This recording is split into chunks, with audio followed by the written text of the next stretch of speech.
நம்ம ஒரு டிஐஒய் பார்க்கலாமா? ரொம்ப நாள் ஆச்சு பார்க்கல. நான் இந்த டிசைன் வந்து பின்ட்ரெஸ்ட்டில் பார்த்துருந்தேன். இது ரொம்ப ரொம்ப பிடிச்சது எனக்கு. ரொம்ப ஈஸி ஆல்சோ, யார் வேணாலும் பண்ணிடலாம். சாமந்தி பூ இருந்தால் போகிறோம், இல்லை வேறு ஃப்ளவர் தானே இருந்தால் ஃப்ளாரிஸ்டெல்லாம் போனானாக்கா விதவிதமாக ஃப்ளவர்ஸ் வச்சுருக்காங்களே.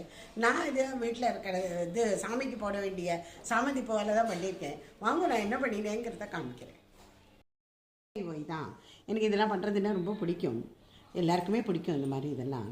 எனக்கு வந்து இதை ஃப்ரீ ஹேண்டு ட்ராயிங் வராது, அதனால தான் உட்காந்து கார்பன் எடுத்துட்டுருக்கேன். இந்த குட்டி பாப்பா அழகாக ஃப்ராக் போட்டு நிற்கிறது இல்லை.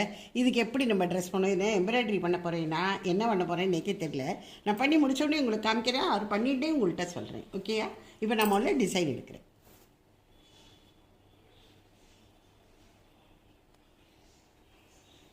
முதல்ல ஹேர் தான் ஃபஸ்ட்டு வரைஞ்சிக்கிறேன்.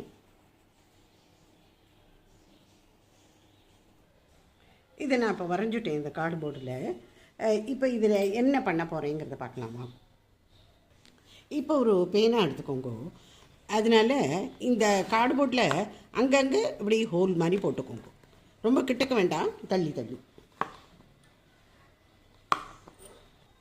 இப்போ இந்த பாவடை ஒரு ஸ்கர்ட்டில் சின்ன சின்னதாக ஹோல் போட்டு வச்சுட்டுருக்கோம் இல்லையா? இங்கே நான் சாமந்தி போட்டு வச்சுருக்கேன். ஃப்ரெஷ் ஃப்ளவர் இது. உங்களுக்கு என்ன கலர் பிடிக்குமோ அந்த கலர் எடுத்துக்கோங்க. இது என்ன பண்ணுங்கோ, இந்த பின்னாடி இந்த காம்பு கண்டிப்பாக இருக்கணும். அதை வச்சு இதில் இப்படி தள்ளி விட்டுருணும். அப்படி பாருங்க, இதை பாருங்கோ. இது இப்போ ஃபினிஷ் ஆகிடுது. ரொம்ப சுலபமாக முடிஞ்சிடும். உங்கள் வீட்டில் குழந்தைகளுக்கெல்லாம் இதெல்லாம் செய்ய சொல்லி கொடுங்க.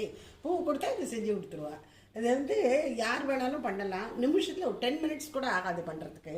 அவ்வளோ அழகாக இருக்கும். நான் இங்கே வந்து ஸ்கர்ட் அண்ட் டாப்புக்கு இந்த சாமந்தி பூ போட்டிருக்கேன். பிரேட்ஸ், அதாவது இந்த பின்னலுக்கு வந்து ஒரு மல்லிப்பூ சும்மா அப்படியே ஒட்டி விட்டுருக்கேன்.